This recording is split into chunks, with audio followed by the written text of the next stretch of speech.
Hello there. Um, I have a son who has autism, and he was born okay. He was born fine. The doctors checked him up through his first years, and he was okay. Then he started to show symptoms of um, stomach problems, and he seemed to lose his language ability.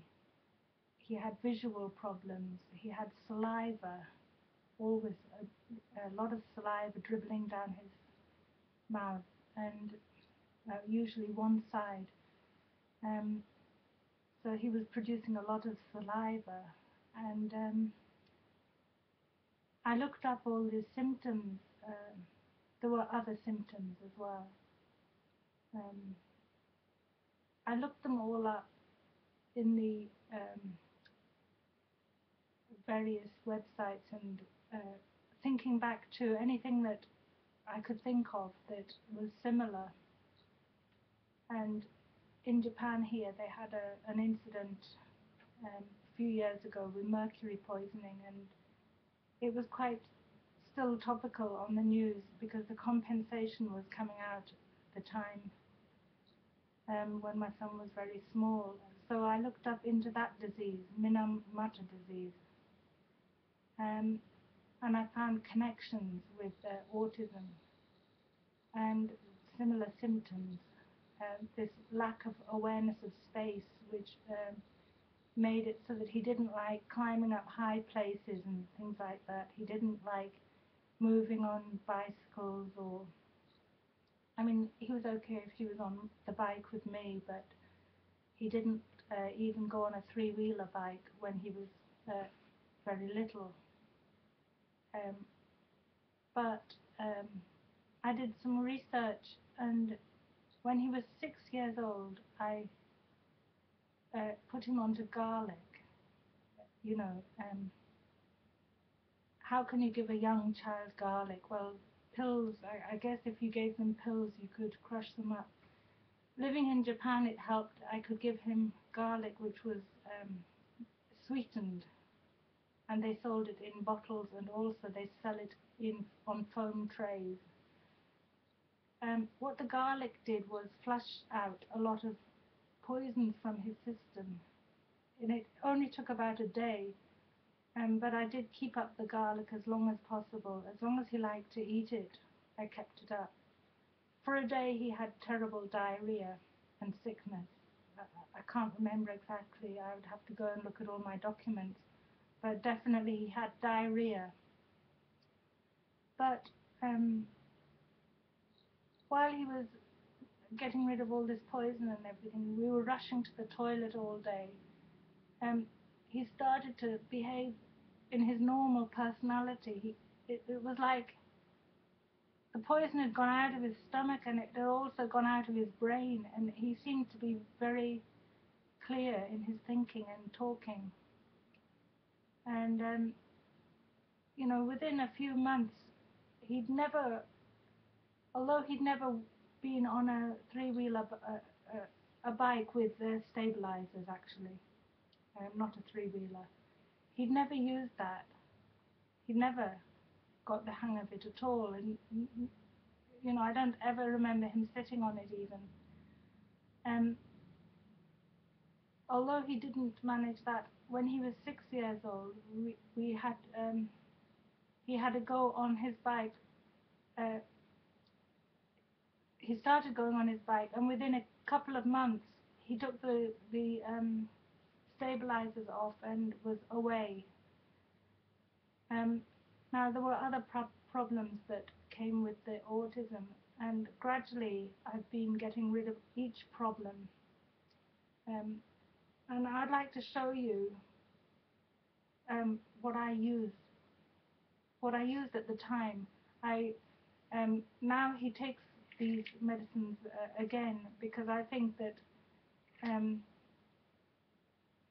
although vitamins, you don't need to keep taking them, I don't see the harm in it, and I think there could be some good in it. So I put him back on these medicines. So I'll just tell you what. The main one that when I did the research, that people had had a lot of success with was had a name like DMT or something, which I couldn't get hold of in Japan. But the number 2 cure for autism I could get hold of, and that was this vitamin B6. But I could get it in this form, nature made. This one I brought in England when I was home, but in Japan they sell nature made. So vitamin B6 was the most important thing. Now another thing that was vitamin A, I think it is anyway. Anyway, fish oil. Fish oil was another thing that was good. Oh, right, I remember that, sorry. Fish oil was great because it helped. He also had lung problems, respiration problems. He was always getting sick. So that's what this was for. Sorry. And my memory is a bit vague. It's a long time ago. But the problem with this, I think it's got something in it like vitamin A, which is not so good for autistic children. However, to complement it and give this vitamin E, and actually this one is 1,000, but if you give 1,200 milligrams to what is it? Sorry, I can't see. 400 IU of E. That is a good combination.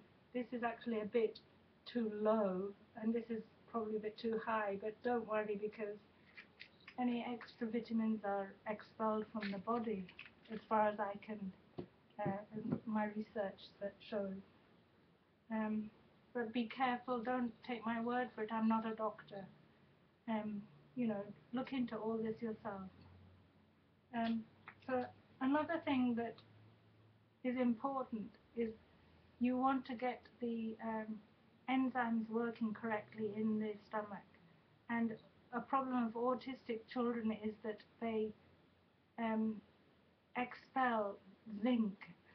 It's in their urine, and it shouldn't be. They should be using it in their body. So zinc supplements, that helps to cure the stomach problems. And finally, this one is optional, but I find it very good for what it did for my son was it made him go to sleep at the same time every night, 9 o'clock. So this is vitamin B complex. Actually, I think the vitamin was vitamin B12. I can't remember, vitamin B1 or 2. But anyway, I give him all the vitamins in this. So vitamin Bs, but there's no vitamin B6 in this, so I have to give that. So that's five things. I'll go through them again. Most important, vitamin B6. Next, vitamin E they need, because basically the reason you're giving them E is because of the bad effects of giving them the fish oil. But the fish oil is necessary for the lung problems.